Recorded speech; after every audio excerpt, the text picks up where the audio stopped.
Le monde est une structure collective, haïtienne, qui comprend des partis, des groupements de partis, des plateformes politiques, des organisations et des associations de la société civile, des personnalités qui endossent cette initiative.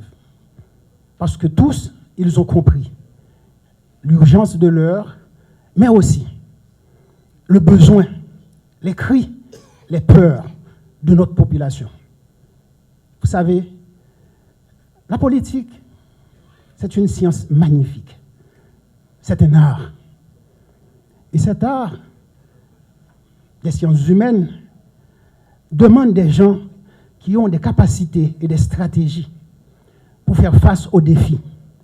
Des gens qui sont prêts à servir, non à se servir.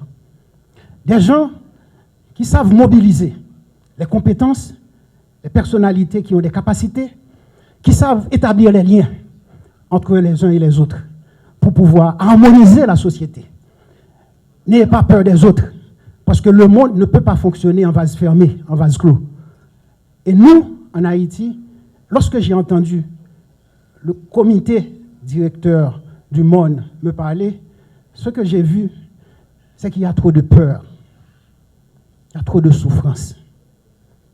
Les gens ont faim, les gens n'ont plus de maison, les gens n'ont plus d'affaires, on casse tout. Il y a plus de millions d'Haïtiens qui sont dans les rues aujourd'hui, qui n'ont pas d'endroit pour se loger. Mes amis, nous avons 2 siècles, plus que 2 siècles d'indépendance. C'est une honte. Je dis, il y a parlé d'Haïti, et même nous attendons à l'intérieur de structures que nous avons réfléchi, nous nous rendons compte que nous avons peur, nous tête, et nous pas l'avenir. En demandant nous monter une offre politique. Offre politique, ça, nous dit que faut que nous offrions pays et faire une perspective côté que nous avons avancé, nous avons transformé, nous avons construit institutions, nous avons établi système de sécurité et de défense territoire, nous avons garanti à tout Haïtien un niveau de vie. Et surtout, nous avons développé infrastructure de production et de richesse qui a bail Haïtien travail, qui a bail Haïtien bien-être, qui a bail Haïtien richesse. Le problème qui gagne, c'est que son pays qui est divisé, qui est déchiré. Et dans le cadre de ça, nous faisons 7 initiatives qui pour permettre que Haïti reprenne rail. Première initiative là, c'est tout ensemble d'initiatives de politique qui est capable d'aider à transformer l'espace de vie et espace politique, espace commun qui est dans le pays. En particulier, nous connaissons le pays d'Haïti déstabilisé et aujourd'hui, c'est un pays qui est ingouvernable. Pour qui ça?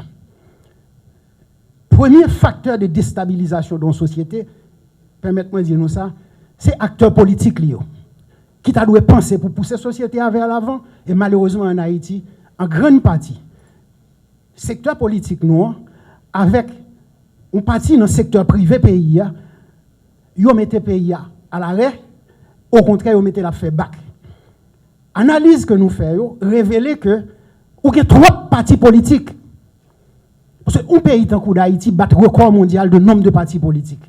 Plus de 300 partis politiques. Donc, quelle que soit l'élection faite, il suffit que 2-3 partis politiques mettent ensemble, ils ont déstabiliser le pouvoir en place là, parce qu'il y a dit que il n'est pas légitime, parce que pas assez de monde qui vote pour lui. Et si nous regardons l'histoire de vote qui passait dans le pays, de 1990 à nos jours, on a passé des élections avec 2 candidats pour aller dans des élections plus récentes avec plus de 50 candidats à la présidence. Et de 50 candidats à la présidence, un pays qui a 12 millions d'habitants et plus de 7 millions de monde qui ont le droit de voter, comment nous sommes capables de dire effectivement que le monde est légitime lorsque c'est moins que 700 000 voix que le gagne? Donc, il faut nous reconnaître que le problème que nous avons subi, c'est nous créer, ce n'est pas étranger qui offre nous. Nous d'abord accepter. Donc la classe politique haïtienne a un gros coup de balai que le doit passer là-dedans. Et là où nous mettons plus que 70 partis politiques ensemble, c'est notre perspective de voyer signal là, pour que nous rapprochions. Deuxième bagaille là, c'est que dans le monde, tout le monde a cherché à faire économie lorsqu'il s'agit des actions publiques. et où fait élection et mandat étranger, financer élection pour vous, sont l'autre facteur important d'instabilité. Et c'est pour ça que fait que nous recommandons pour que nous mettions un ensemble de 3 ou de 5 tendances politiques qui permettent à ce que les partis puissent se regrouper.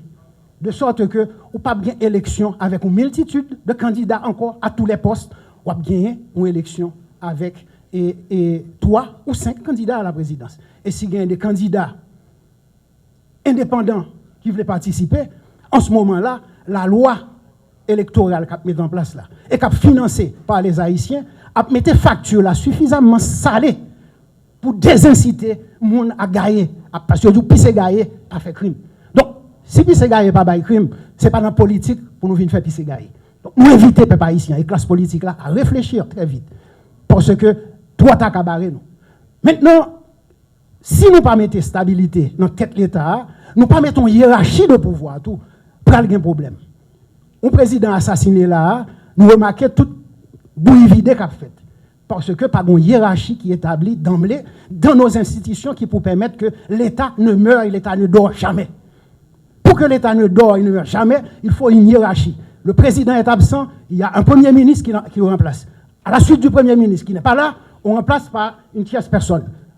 Soit le ministre de la Justice, soit le président du Parlement, ou soit le ministre de la Défense. Il nous faut établir une hiérarchie. Et ça, tout le monde doit le savoir. Donc, il y a une réforme majeure à installer dans notre paysage politique pour permettre à ce que ce pays puisse se reprendre et se faire respecter aux yeux des autres. Ce que nous sommes en train de vivre là, c'est une honte. Maintenant, nous avons un ensemble d'initiatives économiques, un ensemble d'initiatives judiciaires. Parce que la justice, c'est ce qui élève une nation. Et pour pouvoir redresser Haïti, il nous faut au niveau des initiatives judiciaires structurer le système de sécurité du pays, du système de la défense. Tous les pays qui avancent ont pour lumière leur système judiciaire et le respect de ce système. Donc, le personnel public porte cette empreinte de responsabilité. De ce fait, les initiatives judiciaires sont établies pour permettre à ce que ce pays puisse poursuivre, traquer les bandits et les gangsters, traquer aussi les corrompus et les mettre sous ordre de la justice. Et ça, nous pensons que nous devons ça à Haïti. Maintenant, au niveau des initiatives économiques, nous avons compris que le pays est à l'arrêt. Un pays, mon Dieu, qui a 12 millions d'habitants et qui a un budget en dessous de 3 milliards de dollars américains, qui a 9 présidents. Comment peut-on aller vers l'avant? Non, il nous faut changer cet ordre de choses, cet ordre de misère et ce mal-être, cette insécurité généralisée qui nous casse. Donc, pour aller vers l'avant, nous avons proposé un ensemble d'initiatives qui visent à transformer l'écosystème du pays d'un point de vue économique. Et ce changement de l'écosystème, c'est une sorte de fracture, une rupture dans la trajectoire traditionnelle de ce pays. Nous allons imposer un nouveau paradigme. C'est un paradigme de production, de partage de richesses, de partage de bien-être. Nous pouvons le faire. Ce pays est trop isolé et ce pays, en même temps, est trop concentré. Donc, nous allons promouvoir la décentralisation effective de ce pays. Le pays a 10 départements. Le pays a 1750 km de côte. Ce pays est riche sous nos mers, dans nos sols, dans nos sous-sols. Il y en a des richesses stratégiques dont le monde recherche. Et pourquoi nous sommes si pauvres? Pourquoi les Haïtiens vivent dans autant de pauvreté et de misère? Pourquoi Haïti est si instable? Nous devrions trouver, et la politique est là pour nous aider à comprendre ces enjeux. Donc, en laissant les vagabonds, les bandits, les incompétents faire de la politique à nos places, on a abandonné. Aujourd'hui, le monde vous rappelle et vous demande d'assumer vos responsabilités. Vous me connaissez, moi, Jean-Palem Mathurin, ce que j'ai déjà fait dans ce pays. Vous connaissez plein de personnalités ici, ce qu'ils ont fait pour être utiles et pour pousser ce pays vers l'avant. Ce que nous avons fait pour d'autres pays. Le poids de notre diaspora et ce que nous sommes en train de faire dans les pays étrangers. Et pourquoi chez nous, les choses vont si mal? Et cette question est fondamentalement politique et économique. Pour débloquer ça, nous proposons d'ouvrir Haïti, de n'aie pas peur de l'étranger. Tous les pays avancent par coopération, mais basée sur la défense des intérêts nationaux, sur les besoins spécifiques de nos citoyens. Et ensuite, on va s'ouvrir pour à la fois, parce que certains pays avec les 10 départements qui ont besoin des autoroutes, qui ont besoin d'électricité, qui ont besoin des ports, des aéroports, des centres hospitaliers, des centres universitaires, des centres de technologie, qui ont besoin du travail. Aujourd'hui, pour venir à Port-au-Prince, il coûte plus cher de sortir du Cap Haïtien pour arriver à Port-au-Prince que pour sortir ici à Port-au-Prince et arriver au Japon. Ce n'est pas acceptable. On détruit la richesse des uns et des autres. Or, tout pays, tout État a pour responsabilité de protéger les intérêts de ses citoyens, de les encourager à avoir davantage, d'avoir la liberté de consommer, d'avoir la liberté de voyager, d'avoir la liberté de s'enrichir. Il ne faut pas avoir peur de s'enrichir. Il faut nous comprendre que, plutôt nous l'aide nous là. Non, la laideur n'est pas bonne. On nous apprend, nous sommes bel peuple. Notre beauté peuple nous, il n'est pas capable de traîner dans la boue. Il faut nous relever le visage, nous, relever le visage pays. Donc, offre politique que nous faisons, moi, je dis nous, il y a 7 initiatives majeures là-dedans. Il y a une initiative politique, il y a une initiative économique, il y a une initiative judiciaire et de sécurité, il y a une initiative culturelle, il y a tout. Des initiatives pour les jeunes et des femmes. Parce que nous sommes pays jeunes et en plus nous sommes pays qui ont plus que 52% là-dedans, c'est femmes.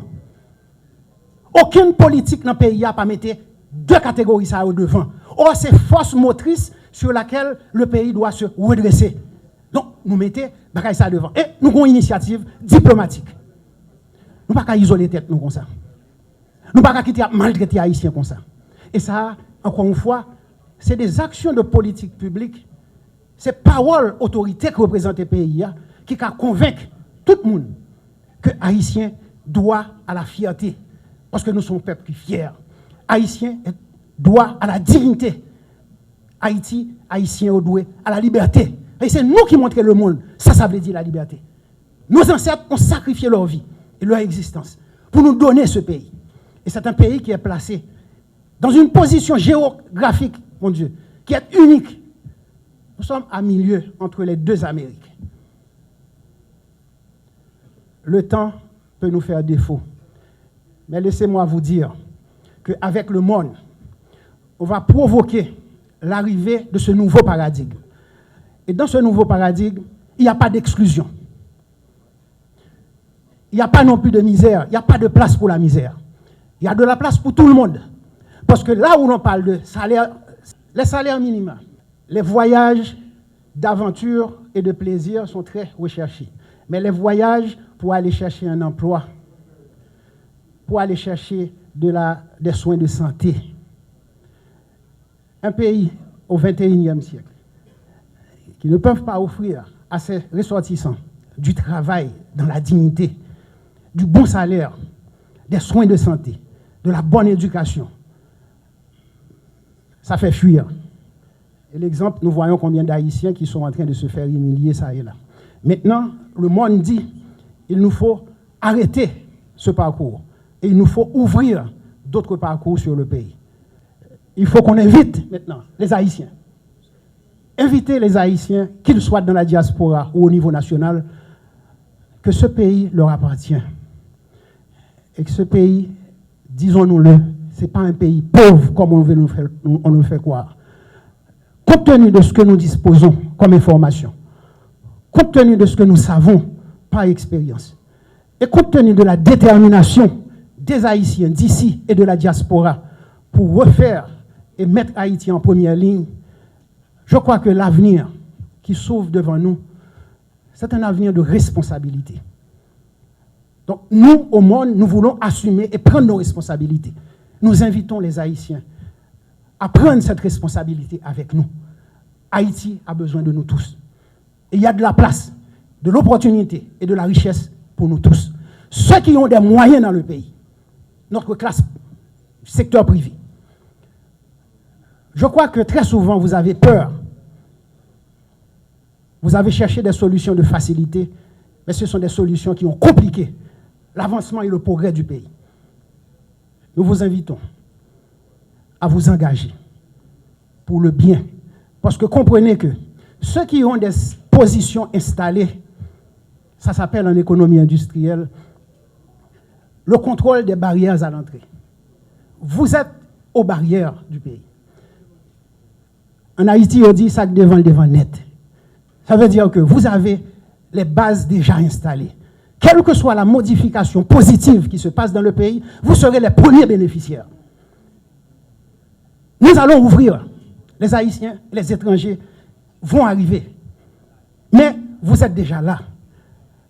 Il faut qu'on compose dans le sens positif et utile pour que le pays puisse profiter de nous tous. Il y a de la place pour tout le monde et il y a plein d'opportunités d'augmentation significative des richesses.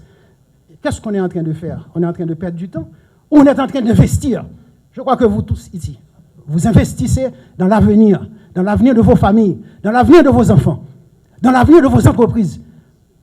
Si le pays continue comme ça, tout va casser, tout va se perdre. Nous croyons qu'il y a possibilité de relever ce pays. Nous vous invitons à relever ce pays avec nous. Merci.